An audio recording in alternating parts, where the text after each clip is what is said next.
Hello students. हम 1857 की क्रांति के विद्रोह के स्वरूप के बारे में अध्ययन करेंगे। 1857 के विद्रोह के स्वरूप के बारे में अंग्रेज व राष्ट्रीय इतिहासकारों में मतभेद है। अधिकांश अंग्रेज इतिहासकारों के जैसे कि मोलेसन, ट्रेविलियन, लॉरेंस तथा होम्स ने 1857 के विद्रोह को केवल सैनिक विद्रोह की संज्ञा दी। कुछ समकालीन भारतीयों ने भी इसे एक सैनिक विद्रोह ही माना है, जिसमें मुंशी जीवनलाल और मोइनुद्दीन, जो उस समय दिल्ली में थे, दुर्गादास बंदोपाध्याय बरेली के, और सर सैयद अहमद खान, वे 1857 में बिजनौर में सदर के अमीन थे, प्रमुख हैं। इन लोगों ने भी इनको सैनिक विद्रोह की संज्ञा दी। सर जॉन सीले के अनुसार 1857 का विद्रोह एक पूर्णतः देशभक्ति रहित और स्वार्थी सैनिकों का विद्रोह था। 1857 के विद्रोह में किसानों व सामान्य लोगों ने भाग लिया था, अतः इसे केवल सैनिक विद्रोह ही नहीं कहा जा सकता, यह इससे बढ़कर था। तत्कालीन ब्रिटिश प्रधानमंत्री बेंजामिन डिजराइल ने 1857 के विद्रोह को राष्ट्रीय विद्रोह की संज्ञा दी। इसी प्रकार हम विभिन्न उस समय के विद्वान और इतिहासकार जिन्होंने इस विद्रोह को अलग अलग संज्ञा दी के बारे में चर्चा करेंगे। जैसे कि L.E.R. रीज ने इस 57 की क्रांति को कट्टरपंथियों का ईसाइयों के विरुद्ध संग्राम बताया। इसी प्रकार T.R. होम्स ने 1857 की क्रांति के स्वरूप के बारे में बताया कि यह सभ्यता और बर्बरता के बीच संघर्ष था। इसी प्रकार जेम्स आउड्रम W. टेलर ने इसको हिंदू मुस्लिम षड्यंत्र का, कंजर्वेटिव पार्टी ने के बेंजामिन डिजराइल ने इस विद्रोह को राष्ट्रीय विद्रोह की संज्ञा दी।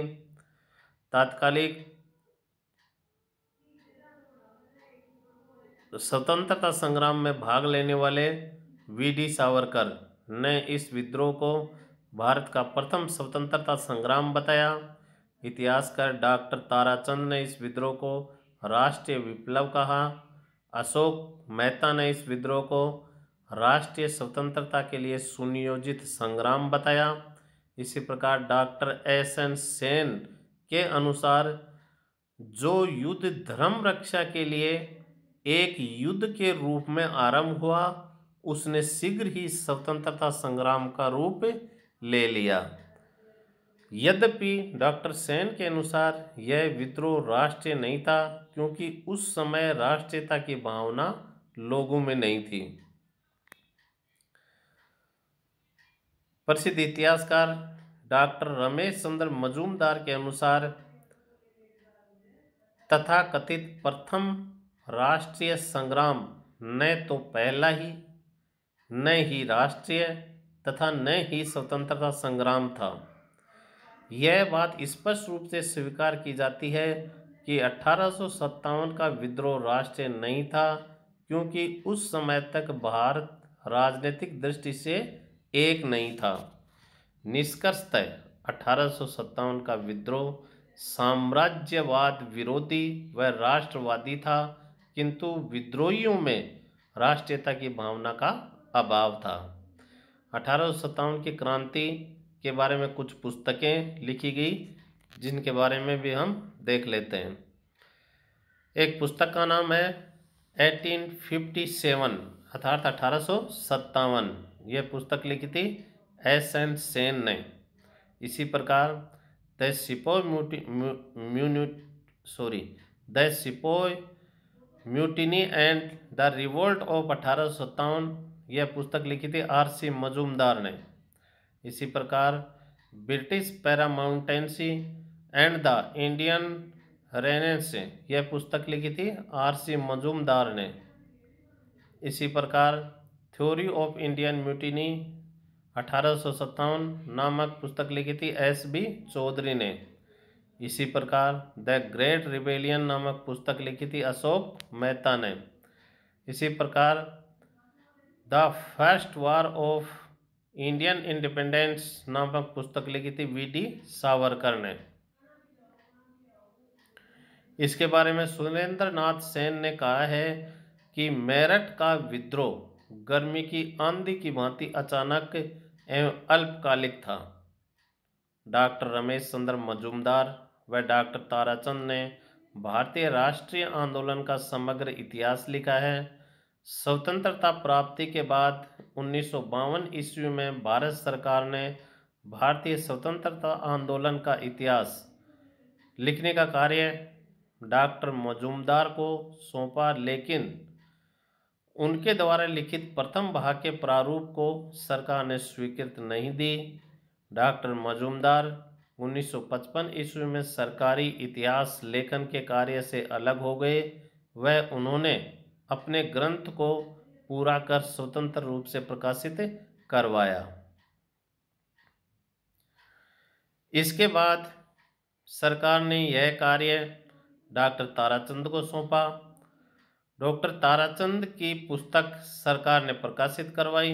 अतः डॉक्टर ताराचंद भारतीय स्वतंत्रता संग्राम के सरकारी इतिहासकार हैं। अब हम 1857 की क्रांति के परिणामों के बारे में चर्चा करते हैं। 1857 ईस्वी के विद्रोह के बाद भारत सरकार अधिनियम 1858 ईस्वी द्वारा कंपनी का शासन समाप्त हो गया। ईस्ट इंडिया कंपनी, जिन्होंने भारत में साम्राज्य की शुरुआत 1757 के प्लासी के युद्ध से की थी, 1857 की क्रांति से इस कंपनी का शासन हमेशा के लिए समाप्त हो गया। वह भारत का शासन ब्रिटिश क्राउन ने अपने हाथों में ले लिया, अर्थात भारत पर शासन ब्रिटिश सरकार के द्वारा किया जा रहा था।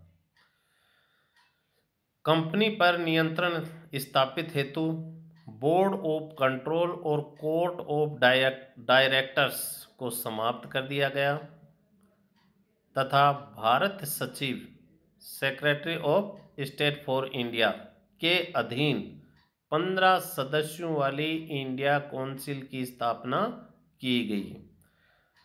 शासन ब्रिटिश क्राउन के पास चला गया और अब भारत का शासन संचालित करने के लिए भारत सचिव नियुक्त किया गया और भारत सचिव की सहायता करने के लिए 15 सदस्यों की एक इंडिया काउंसिल की नियुक्ति की गई।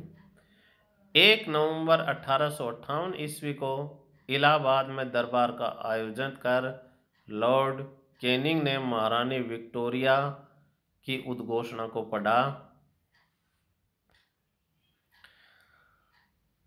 गवर्नर जनरल को वायसराय की उपाधि दी गई। गवर्नर जनरल वायसराय उस समय कहलाता था जब वह देशी रियासतों के लिए क्राउन के प्रतिनिधि के रूप में होता था, अर्थात देशी रियासतों के लिए क्राउन के प्रतिनिधि के रूप में वायसराय था तथा ब्रिटिश भारत का गवर्नर जनरल था। अर्थात एक व्यक्ति को 2 पोस्ट मिली। एक पोस्ट गवर्नर जनरल जब वह ब्रिटिश भारत के ऊपर सीधा शासन करता था, और उसी व्यक्ति को वायसराय उस समय कहा जाता था जब वह देशी रियासतों के लिए क्राउन या ब्रिटिश सम्राट के प्रतिनिधि के रूप में होता था। लॉर्ड कैनिंग भारत के प्रथम वायसराय बने।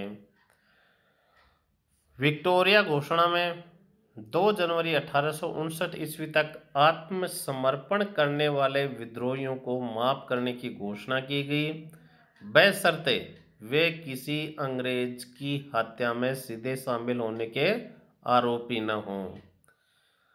भारतीय राज्यों के विलय की नीति को त्याग दिया गया। वह राजाओं को गोद लेने की अनुमति फिर से प्रदान कर दी गई। ब्रिटिश सरकार ने लोगों के धार्मिक मामलों में हस्तक्षेप न करने व प्राचीन परंपराओं का सम्मान करने की नीति को अपनाया। इस प्रकार ब्रिटिश भारत की सरकार ने समाज सुधार से अलग रहने की नीति अपनाई।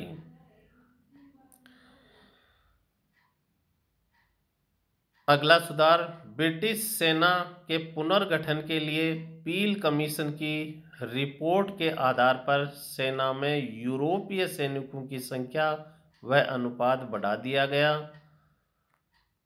बंगाल प्रेसिडेंसी में यूरोपीय और भारतीय सैनिकों का अनुपात 1:2।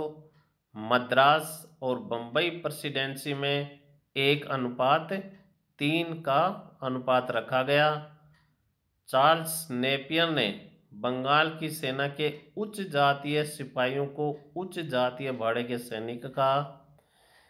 विद्रोह के दौरान हिंदू मुस्लिम एकता के बारे में एक ब्रिटिश अधिकारी एंचिसन ने लिखा है कि इस मामले में 1857 की क्रांति के मामले में हम मुसलमानों को हिंदुओं से नहीं लड़ा सकते, अतः अंग्रेजों ने विद्रोह के बाद फूट डालो राज करो की नीति का पालन किया ताकि यहाँ के दो धर्मों को बिड़ाकर और हम आगे तक लंबे समय तक भारत में शासन करते रहें, भारत का शोषण करते रहें। धन्यवाद।